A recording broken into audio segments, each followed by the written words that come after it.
ahead of me, and I was doing my best to just take my time and really be aware of sensations within me and emotions in me because I didn't want them to overtake me because then I knew that the travel experience wouldn't be so good between us. You're listening to Joey's Taxi, conversations from the seat of awareness. No fixin', no forcing, just shared presence. Let's ride. Hi, and welcome back to Joey's Taxi. Today, I would like to talk about a recent experience with my partner, Anna. I briefly mentioned her in previous episodes. We met in December of 2021. We are currently in August of 2025. So we're going on almost 4 years of being with each other, and it's been a magical journey along the way. But today I want to focus on this recent experience of traveling together. Now, previously we have traveled amongst the Canary Islands. We currently live in the island of Tenerife, but we've taken the ferry and explored other islands, La Gomera, El Hierro, and we've had some amazing times with that. Our first flight together was back in April of this year, going to Alicante. I had a digital nomad a talk there, and then we flew back together. That was a smooth trip. A few weeks ago, we went to the Azores Islands for our honeymoon. We didn't have a proper honeymoon after our wedding ceremony last July in 2024. So we decided to have our honeymoon in the island of São Miguel. Beautiful place, lots of greenery, waterfalls, very, very magical there. And then we also spent some time in mainland Portugal, where Anna is from, and we spent time with her family and friends. I got to meet them all in person for the first time. They weren't able to make it to our wedding last year, so it was great to see them in person and spend some time with them. Now, with that being said, there was a lot of traveling involved, a lot of planes to be taken and connection flights. What I would like to reflect on right now is the idea of traveling with a significant person in your life, or it can even be a friend. But I feel like when there's intimacy that is involved within two people, it brings it to a different level, a level or a place that I'm unaware of from previous experiences. So what we did was we went on the planes, and there were two instances where we had connection flights. And how I like to approach moments in life is going about them in a very smooth and calm pace. And I totally understand Anna. She was more in a, we have to get this done now. We have to get to the next plane. Let's get there as quickly as possible. Let's walk as fast as we can. The previous flight was a bit delayed, so we don't want to miss these connection flights. And so I found her typically walking a few meters in front of me, and I was always trailing behind. Actually, in one instance as well, going back to Tenerife, from mainland Portugal, we actually we missed the staircase to go to the connection flight. So we went through the exit of the airport by accident, and therefore we had to go through the airport. And it was a very large airport. We were flying out of Lisbon. We had to go through the airport, and then we had to go back into security and get everything scanned again. So it delayed our time to get to that next connection flight. While we were doing this, I stopped over. I had finished my bottle of water, and I wanted to refill it up. So I stopped over while Anna was trying to find an airport staff to ask about if there any way we can bypass security again. Can we just try to, go back the other way to try to go to that connection flight? It was a no entry barrier, so it wasn't something that we can do on our own. Anna went ahead to try to find somebody while I went to the water fountain to fill up my water bottle. I knew it was going to work out at the end. I was allowing myself to just be in that moment and not be in a rushed mode.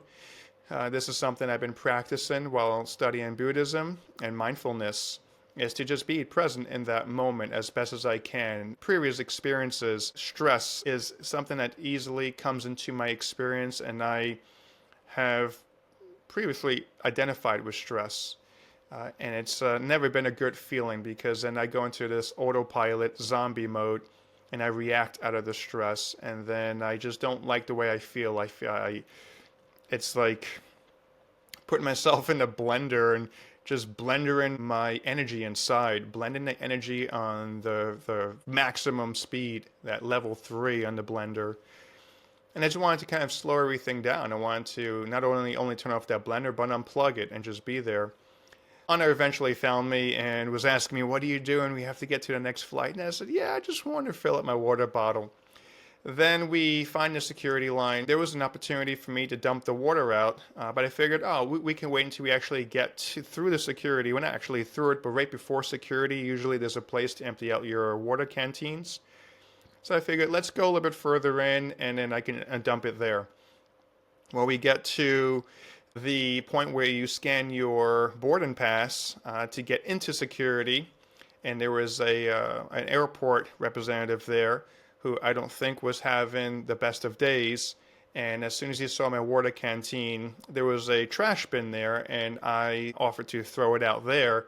And he said, "No, no, no, you have to throw out the entire bottle." Now, this is all being done in translation. He was speaking Spanish. I was doing the translating for us.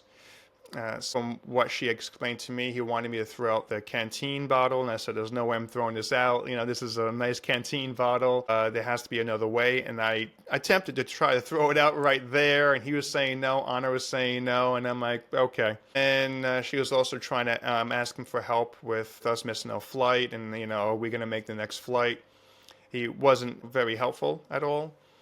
Anna decided, let's just leave the security line, let's dump the water out in the other trash bin, the original one that we walked by, and then we can go back into the lines for security. She rushed ahead of me, and I was doing my best to just take my time and really be aware of sensations within me and emotions in me, because I didn't want them to overtake me, because then I knew that the travel experience wouldn't be so good between us. That was one instance where I noticed Anna is when there's any pressure or stress, she wants to try to get that thing done. And she explained to me before as well, because we had some reflections while we're in the Azores Islands about 3 days into the trip. I did like a midweek reflection with her just because I wasn't feeling so good about the beginning of the trip. The first 3 days or so, we were going from one viewpoint to another. We're doing a lot of activity in a short span of time, driving around the island. And I get that. Like, we're there for 1 week. We want to see as much as we can. But for me, I was feeling very rushed on this trip.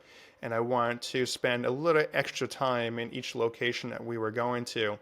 I express this, I communicate this with Anna after that third day of reflection, and she took it really well. And then the rest of that week in the Azores Islands, we were able to kind of take the foot off the accelerator pedal, take our time at every location we went to, and we still saw a lot. We got to experience a lot, but I didn't feel like this rushed feeling in between the things we were doing. And I was also trying to do my best to, in between locations or activities, to also just hug Anna. Hug her, look into her eyes, give her a kiss. That actually helps me to be more present, to take this mindful pause. If I was alone traveling, I maybe just would find a place to meditate at, which I did one time on this trip, but I don't want to do that every time we're going in between activities or locations. I'm with another human being, and I want to be mindful of them as well. For me, taking a mindful pause is just hugging my partner, hugging her, looking at her in the eyes, and giving her a kiss and being with that. That's how that midweek reflection went. The rest of the trip was great. In mainland Portugal, we also had another reflection there just to see, is there anything I can do better, or is there anything that you weren't too pleased about my behavior or actions or reactions to anything. We were able to actually work through that as well. And we had some beautiful conversation around that. We had another reflection when we came back home to Tenerife a couple of days after being back. We let everything settle a bit, and then we had a reflection on those whole 2 weeks that we were on holiday. We talked about our stressors. We talked about how we normally operate under stress. And Anna had talked about she has a very busy life. She has multiple jobs. One of those jobs is, which is where her passion is in Reiki. She's a Reiki teacher, also a massage therapist. She does other types of work as well that's not related to energy work, but she's working around the clock.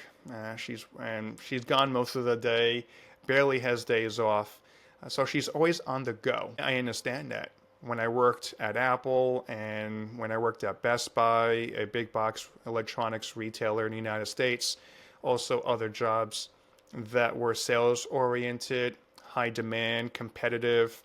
It's always go, go, go, go. At least from my experiences in the United States, is that mindset of go, go, go, got to get things done.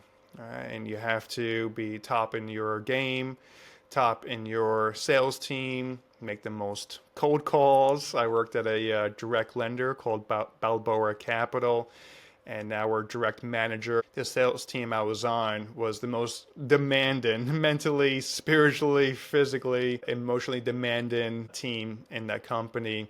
And we were, I believe it was 200 cold calls a day that we were responsible for making. If you made more, even better. So there's a lot of like calling up, hanging up, just to get the calls recorded in the system, because it was a system that recorded the amount of calls that we did.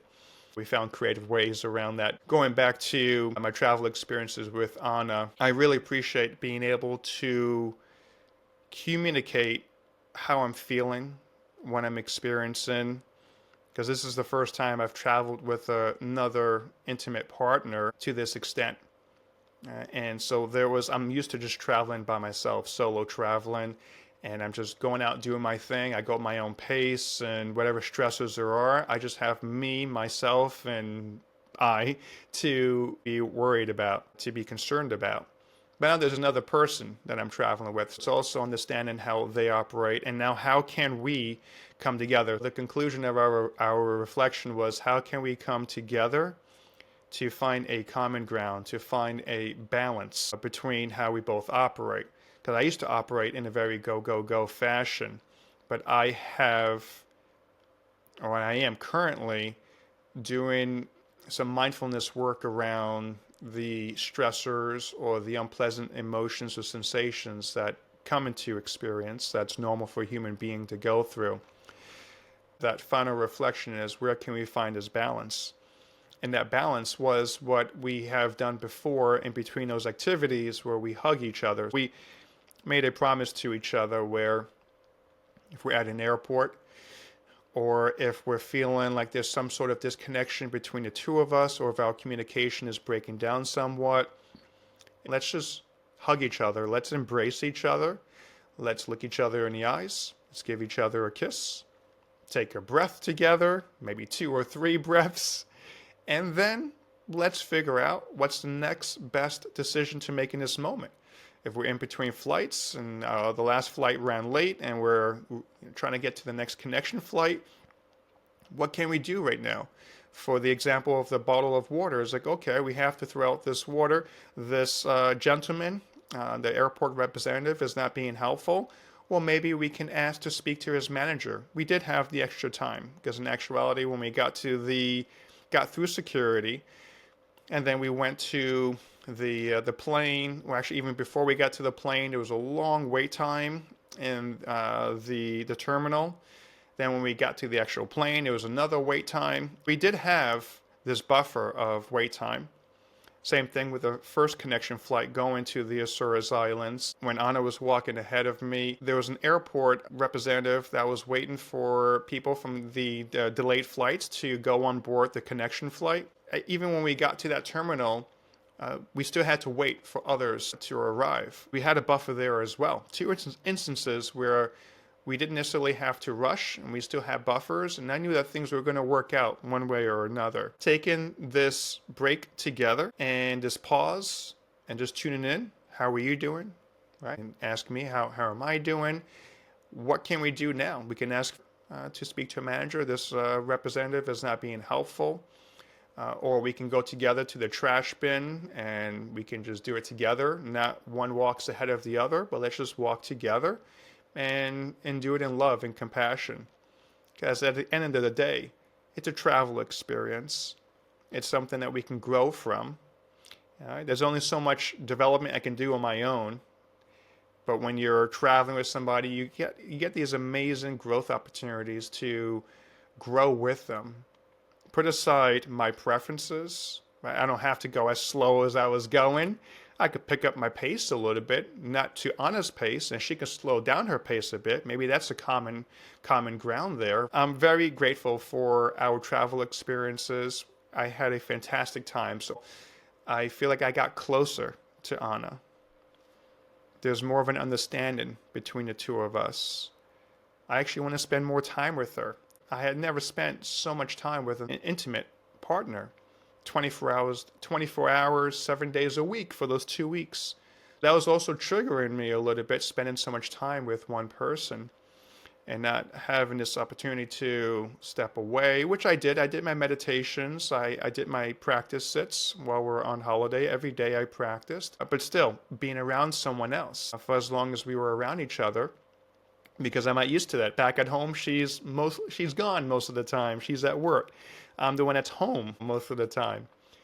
This communion allowed us to grow and expand, and we both agree on this. I'm super grateful for knowing that there's always growth within being a human person, letting go of some preferences, and also this idea of self. This is, if I were to say this is happening to me, right? These stressors or this external environment or situation is happening to me, these delays are happening to me, then that's an excuse to take things personally. But if there is no self, if I let go of ego or self or I or we, and just see it as I'm part of consciousness, and this is just awareness, this is life. Consciousness is happening, and we're all interconnected in consciousness. What can we do to slow down, take a pause, check in with ourselves, that felt sense, what's going on in our bodies? And what can we do to investigate that? What's happening right now in this moment for me is a question we can ask ourselves. To do this with openness and compassion, not to judge any thoughts or sensations or emotions, but to just truly be with ourselves. That is where the freedom lays. That's where the freedom waits. Letting go of these concepts that have been bestowed upon us for many, many years. There is a path of freedom. There's a path of season or ending suffering. It comes from greed, hatred, delusion, or ignorance. Right? These are typically like the 3 roots of suffering. And realizing that we can not only understand that suffering happens to human beings, it's natural, understand the causes, which is these roots of suffering, but also knowing that there's ways to end it. And then the path, which is this, as I'm referring to the Noble Four Truths from the Buddha, is that there's a path to end suffering. And it starts with taking these mindful pauses throughout our days and checking in with ourselves. Thank you very much for tuning in to Joey's Taxi. If this episode aligned with you, I would greatly appreciate it if you could subscribe, like, and comment. Also share to anyone who you think could benefit from listening. It's through your feedback and comments that I can improve on this podcast. This is a passion project. Until next time, stay in the driver's seat. Bye. Thanks for riding along. If you'd like to stay connected, follow the podcast and leave a mindful review. Until next time, stay in the seat.